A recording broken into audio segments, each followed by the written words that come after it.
Sancho IV de Castilla es conocido en la actualidad por el sobrenombre de El Bravo, por su fuerte carácter, alto porte, por su tenacidad para acabar con sus enemigos, por su valor en el combate. Sin embargo, es posible que ese apelativo surgiera no por sus virtudes, sino como deformación posterior de otro alias que recibió en tiempos. Sancho IV el Bravo, con P de paloma en vez de B, un término en desuso que viene a significar ladino, desleal, engañoso, cruel. La de Sancho es una figura controvertida. Hijo de Alfonso X enfrentado a su padre, hay quien lo defiende alegando que fue un hombre de su época. Finales del siglo XIII, en plena reconquista, varios pretendientes por el trono. En un contexto de conflictos dinásticos, hizo lo que tenía que hacer para defender su postura. No obstante, la brutalidad de sus acciones, a menudo injustificadas, produjo el desangramiento del reino con consecuencias que aún se palpan. Entonces, ¿hizo lo que tuvo que hacer? ¿Le obligaron las circunstancias? ¿O quizás hubo algo más? Un carácter cruel y despótico, rozando lo psicopático, al que no le tembló el pulso para regar de sangre su reino. Buenas tardes, buenos días, buenas noches, bienvenidos al Gato de Ugarit, un programa dedicado a la especulación y al misterio, enigmas históricos y prehistóricos, lugares mágicos, otros mundos, otras realidades. Sancho IV nació en 1258 y fue rey desde 1284 hasta su muerte en 1295. Su padre fue Alfonso X el Sabio. Este último monarca es uno de los pocos nombres que pertenecen al dominio público, al que casi todo el mundo ha oído nombrar. Impulsó las escuelas de traductores como la de Toledo, con él numerosas obras del saber clásico grecolatino así como del mundo musulmán pasaron a Europa. Redactó escritos en verso y en prosa, incluyendo una historia general de España, y fue de los primeros que potenció el uso de la lengua vernácula, en concreto del castellano como idioma vehicular en lugar del latín. Por supuesto, cometió errores, como su vano intento de convertirse en emperador del Sacro Imperio, o que no dedicara los suficientes esfuerzos al proceso reconquistador, de tal modo que se perdió el Algarve frente a Portugal, o que la frontera del reino nazarí de Granada se terminase de consolidar durante 2 siglos. Asimismo, ensimismado en su obra científica, humanista y legislativa, delegó numerosos asuntos en manos de otros.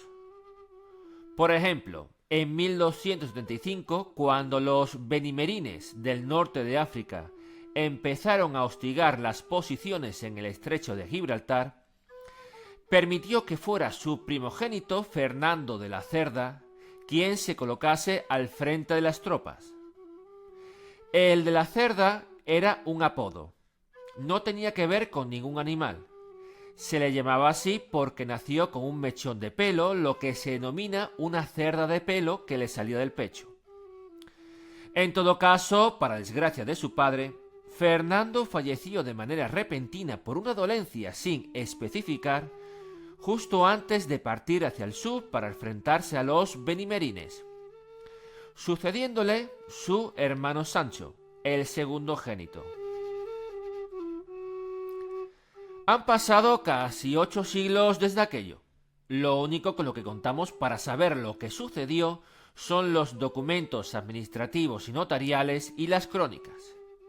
Y estas a menudo son sesgadas, resumidas y redactadas por la corrección política del momento. Por ello, no podemos asegurar cómo fueron las relaciones entre padre e hijo, entre Alfonso y Sancho. Por lo que acabó sucediendo, nos deja intuir que no se demarcaran especialmente afables. El hijo poseía un carácter fuerte en exceso, se enfrentaría más de una vez a su progenitor, posiblemente fuera contestatario. Aunque hay algo que me lleva a barruntar que Alfonso, con respecto a su retoño, se encontraba, como se podría decir, en babia. Demasiados asuntos en los que pensar, con la cabeza sumida en ingentes intereses. Ignoraría casi todo lo referente a su problemático vástago. Tras morir el primogénito Fernando, según el derecho tradicional castellano, era Sancho el que estaba llamado a ser el heredero. No obstante, Alfonso X, en su labor de reforma legislativa y en su intento de equipararse al resto de Europa en su aspiración al trono imperial, cambió la ley sucesoria. Puesto que el primogénito había muerto, serían los hijos de éste, los conocidos como infantes de la cerda, los llamados a heredarle. Ahora bien, Alfonso en un comienzo no hizo caso a su propia ley. Sancho, a pesar de contar con tan solo 17 años, lo estaba haciendo bien en la guerra contra el infiel. Además, le estaba solucionando a Alfonso la papeleta al ocuparse de lo que él no quería ocuparse, embargado en otras tantas tareas. Así que Sancho sería el sucesor. Pero he aquí que, si Alfonso se mostraba en babia con respecto a Sancho, no tanto lo estaba su esposa, la reina Violante de Aragón, que no era otra que la propia madre de Sancho. Con ayuda de su nuera, la viuda de Fernando, que era hermana del rey de Francia, presionó porque fuera su nieto Alfonso de la Cerda, el primer hijo de Fernando, el futuro monarca en detrimento de Sancho. En aquel momento el citado nieto no tenía ni 10 años. No se sabía cómo iba a resultar, pero aún así su abuela lo prefería a su propio hijo. ¿Por qué? ¿Porque entrevía el desastre que podría desprenderse del carácter de Sancho? ¿O porque sospechaba que la muerte de Fernando no había sido por una simple dolencia? Esto es puro especular, pero sabemos que entre Fernando y Sancho se profesaban un odio cerval. Como ejemplo de ello se sabe que Fernando se ocupó de armar caballeros a sus hermanos menores. Sin embargo, Sancho rehusó por completo a ese honor. O tenemos la cuestión que Violante, tras morir Fernando, se llevó a los infantes de la Cerda junto con su madre a Aragón, con el fin seguramente de alejarlos de su tío y así protegerlos. En cualquier caso, como solución de conciliación, Alfonso X, que seguía sin saber de la misa a la media de lo que se cocía en su familia, propuso en principio dotar a los infantes de la Cerda no con la corona, pero sí con importantes concesiones como el reino de Jaén. Sin embargo, Sancho lo quería todo. No se iba a conformar con menos. Entonces prestó oídos a los enemigos de su padre. Un rey como Alfonso X, tan reformista, tan progresista, no podía proceder sin despertar envidias y recelos. Por ejemplo, un sector de la nobleza no estaba de acuerdo con tanta ley nueva, en muchos casos encaminada a reforzar el poder real. Así que en 1282 Sancho, con la ayuda de importantes familias bien asentadas y de las órdenes militares, se rebeló contra su padre. La reacción de Alfonso X no se hizo esperar. Por fin despertó. Desheredó a Sancho por completo e incluso lo maldijo en público con un texto que ha llegado hasta nosotros. Por cuyos enormes delitos y otros muchos que cometió irreverentemente contra nos, sin temor de Dios ni respeto a su padre, que serían muy largos de referir o asentar por escrito, le maldecimos, como a merecedor de la maldición paterna, reprobado de Dios y digno de ser aborrecido con justa razón de los hombres, y le sujetamos en adelante a la maldición divina y humana, y como a hijo rebelde, inobediente y contumaz, ingrato y aun ingratísimo y degenerado, le desheredamos. Conviene fijarse en la primera frase, por cuyos enormes delitos y otros que cometió irreverentemente contra nos. Es decir, no solo le maldecía por la rebelión que encabezaba, sino por otras tantas faltas pasadas de las que no sabemos nada. ¿Y cuáles serían? ¿Qué gravedad regentarían? En cualquier caso, tenemos claro que Alfonso X se negó a rendirse, no quería abdicar.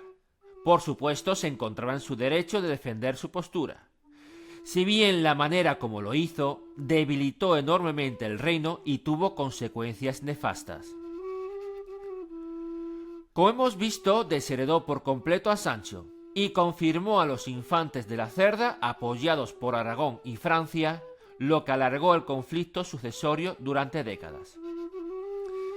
En un primer momento solo le defendían unas pocas familias y ciudades, como Sevilla, que recibió por ello el famoso no me ha dejado, o Badajoz, otorgándole el título de muy noble y muy leal ciudad. Más insuficiente, por lo que atrajo el favor de Portugal, dotándola de enormes concesiones en la frontera para que se mantuviera al margen, e incluso llamó a los benimerines, a sus enemigos de África, para que lucharan a su lado. Con estas acciones poco a poco fue recuperando terreno. Sin embargo, cuando mejor estaba, falleció en Sevilla en 1284. Entonces Sancho, ni corto ni perezoso, y en contra de la ley sucesoria, corrió a usurpar la corona.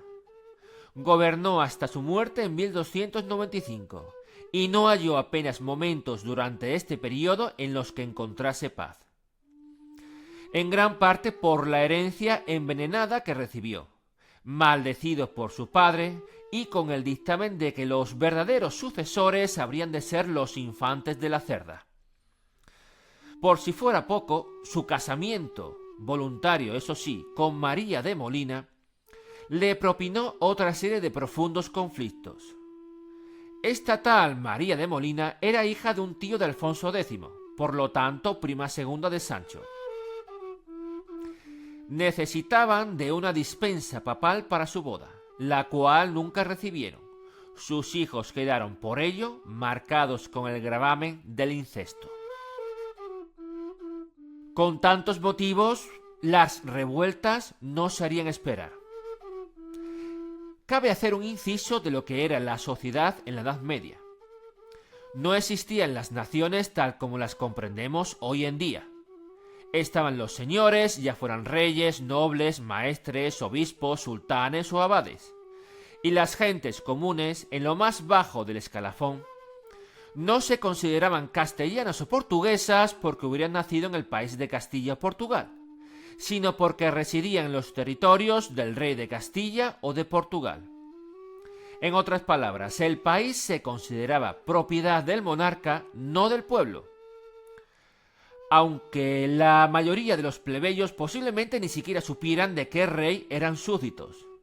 Les bastaba con entender que debían agachar la cabeza ante la presencia del marqués, conde, duque, etc., el que fuera, al que debieran pleitesía y poco más.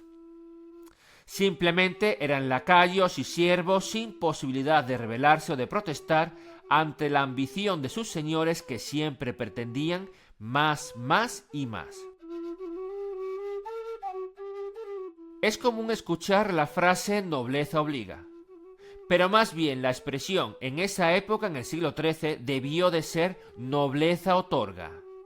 En esa época ser noble, a lo cual solo se accedía por nacimiento y si acaso y raramente por méritos de guerra, significaba estar en condiciones de aspirar a todo lo que se quisiera aspirar, y que toda ambición se encontraba legitimada. Un buen rey era el que no se oponía a dichas aspiraciones, el que repartía lo conquistado según ellos consideraran que fuera justo, el que planteaba leyes que los favorecieran, o que en los pleitos juzgara a su favor. En caso contrario, siempre podían rebelarse. El reinado de Sancho IV supuso un terreno abonado para las revueltas. Maldecido por su padre, usurpando el trono de otros, casado en pecado, Si los nobles querían rebelarse, siempre podían hacerlo alegando que su verdadero señor era el infante Alfonso de la Cerda. Y si acaso el rey acudiese con sus mesnadas a sofocar la revuelta, de ser derrotados, siempre podían arrepentirse y rogar por el perdón real. Y los reyes normalmente concedían ese perdón porque no les interesaba quedarse sin súbditos, sino más bien contar con aliados para sus próximas empresas. Pero con Sancho no valieron las medias tintas. Fue tajante y expeditivo. En Talavera no hubo perdón real, 400 muertos. En Ávila más de 1000. Y en Toledo sobrepasaron los 2000. Particularmente dramática fue la situación de Badajoz en 1289.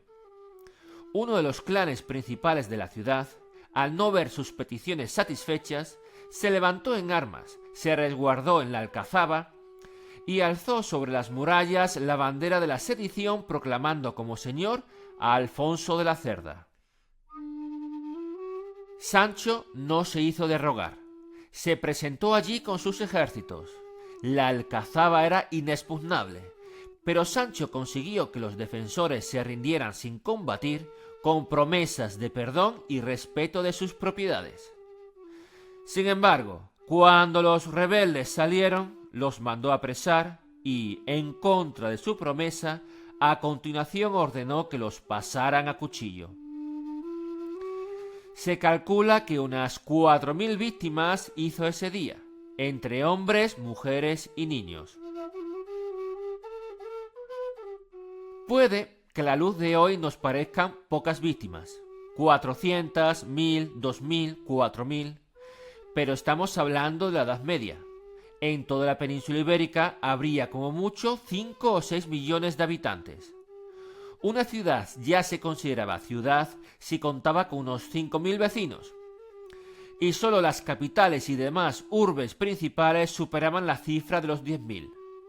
Por lo tanto, acabar con 400 caballeros, aunque nos parezca poco, suponiendo que todos fueran nobles y hombres de armas, suponía liquidar a toda la élite militar y política de una región. O, en una urbe como Badajoz, en aquel tiempo, ajusticiar a 4000 personas implicó aniquilar a más de la mitad de sus residentes. De hecho, este dislate condenó a la villa a más de un siglo de decadencia. Desde luego, la contención no era lo suyo. Se dice que la diplomacia estaba más bien de manos de su esposa, María de Molina, una de las grandes mujeres de la historia de España. Posiblemente las escabechinas hubiesen sido peores o en mayor número si no hubiese sido por ella. Por ejemplo, cuando en 1287 Sancho llamó a colación a varios nobles, entre ellos a su hermano Juan, por supuesta corrupción, en el calor de la discusión posiblemente mandase asesinar al más poderoso de ellos, a don Lope Díaz de Haro, señor de Vizcaya, por la simple razón de que así le apeteció. Y a punto estuvo de hacerlo con su propio hermano, si no fuese por intercesión de la reina. En todo caso, una vez pacificó el reino, una vez lo dejó amedrentado y sin ganas de protestar, en vez de descansar y dejarlo recuperarse, en su ánimo guerrero se preparó para marchar hacia Granada. Más guerras, más matanzas, hasta su defunción en 1295, que no sucedió en el campo de batalla sino por tuberculosis. Don Juan Manuel, el famoso autor del Conde Lucanor, era un noble que formaba parte de la familia real, a más decir primo de Sancho. En una de sus obras escribió que, estando Sancho en su lecho de muerte, don Juan Manuel lo visitó para que le concediera su bendición. Pero Sancho no se la otorgó alegando que no podía dársela, puesto que, maldito como permanecía, no se encontraba en favor de Dios y que su enfermedad y su dolencia no eran otra cosa que motivo de la maldición de su padre. En resumen, al final de su vida resulta que se arrepintió. Sintió alguna especie de remordimiento, resulta que en el término de su existencia proclamó que todo lo que hizo en vida fue luchar contra su padre, incluso una vez muerto, contra su recuerdo, contra su herencia, contra la maldición que lo tuvo atenazado en su fuero interno. Habrá quien señale que esta confesión lo ennoblece y que si actuó de tal modo fue como hombre de su tiempo en un contexto de violencia extrema y conflictos dinásticos. A buenas horas, dirán otros. Aunque rompiendo una lanza a su favor, como última reflexión en el día de hoy, indicar que un reinado tan conflictivo solo pudo deberse a una situación envenenada procedente del anterior. Cierto que Sancho se rebeló contra su padre, pero señalar que su convencimiento de hacer lo correcto era absoluto. Aún más, a su alrededor había decenas de voces, más bien miles de voces, francamente la mayor parte del reino, que le decían que estaba haciendo lo correcto. Ante eso, en conciencia, es muy difícil pelear. A diferencia, Alfonso X, a pesar de ver que lo tenía casi todo en contra, se empeñó en seguir haciendo valer su palabra. No pactó, no negoció, no intentó mediar ni buscar una solución honrosa, no se aprestó para evitar el derramamiento de sangre entre sus súbditos. Al contrario, prometió varias plazas fronterizas a Portugal y llamó a los benimerines que, aparte de ayudarle, seguramente se dedicaron a saquear y a ramplar con lo que pudieran como pago a sus servicios. Por lo tanto, la pregunta queda en el aire. ¿Quién fue el rey loco que asoló Castilla? ¿Sancho o Alfonso? Dicho esto, concluimos por hoy aquí en el Gato d'Ugarit. Esperando que les haya sido de interés, nos despedimos. Buenas tardes, buenos días, buenas noches y recuerden, no son más que especulaciones.